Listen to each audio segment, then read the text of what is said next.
July August পরবর্তী রাজনীতিতে যে ইতিবাচক ধারা সূচিত হয়েছে এবং জাতীয়তাবাদী ছাত্রদল প্রতিষ্ঠার পর থেকে যেভাবে এদেশের মানুষের, এদেশের ছাত্রদের, এদেশের শিক্ষার্থীদের অধিকার আদায়ের জন্য যেভাবে তার রাজপথ কাজ করেছিল উদারতা দিয়ে এবং বদান্যতা দিয়ে, আমরা তার একটি উৎকৃষ্ট উদাহরণ রিসেন্টলি রেখেছি। সেটা হলো শহীদ মিনারে আমরা আগে বরাদ্দ পেলেও তাদেরকে আমরা ওই জায়গাটি ছেড়ে দিয়ে শাহবাগে চত্বরে আমরা সমাবেশের জন্য অনুমতি লাভ করেছি।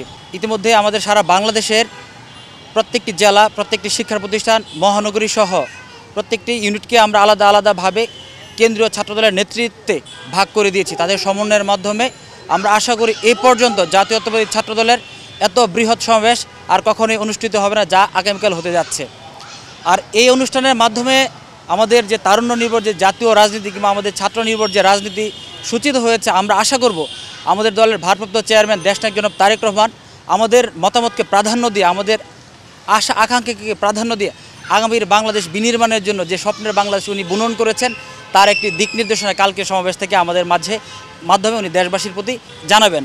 সেই রূপরেখার আলোকে ভবিষ্যৎ জাতীয়তাবাদী ছাত্রদল সারা বাংলাদেশের শিক্ষা প্রতিষ্ঠানের সহ অলিতে গলিতে কাজ করবে, যার ফলশ্রুতিতে আমরা হয়তোবা একটি গণতান্ত্রিক, উদার এবং যে বৈষম্যের বিরুদ্ধে লড়াই করতে গিয়ে আবু সাইদ, ওয়াসিম যারা তাদের জীবন বিলিয়ে দিয়েছে, সেই স্বপ্নের বাংলাদেশ হয়তোবা আমরা প্রতিষ্ঠা করতে পারবো। স্বৈরাচারী ফ্যাসিস্ট হাসিনার যে তাবেদার কিংবা তাদের যে পেটুয়া বাহিনী, তাদের যে সন্ত্রাসী বাহিনী, এই সন্ত্রাসী বাহিনীকে কখনোই পরোয়া করিনি।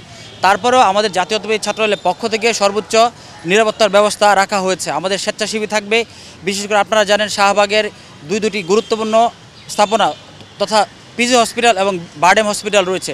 আমরা রুগীদের কথা বিবেচনা করে ওখানে আমাদের নিজস্ব স্বেচ্ছাসেবী থাকবে, যারা অ্যাম্বুলেন্স এবং এখানে যারা স্বাস্থ্যসেবা, জরুরি স্বাস্থ্যসেবা নিতে আসবে, তাদের জন্য আমাদের আলাদা ভলান্টিয়ার থাকবে। পাশাপাশি আমরা আইনশৃঙ্খলা রক্ষাকারী বাহিনীর সাথে ইতিমধ্যে বসেছি, তাদের পক্ষ থেকে আশ্বস্ত করা হয়েছে তারাও তাদের যে নিরাপত্তা ব্যবস্থা আছে সেটা জোরদার করবে।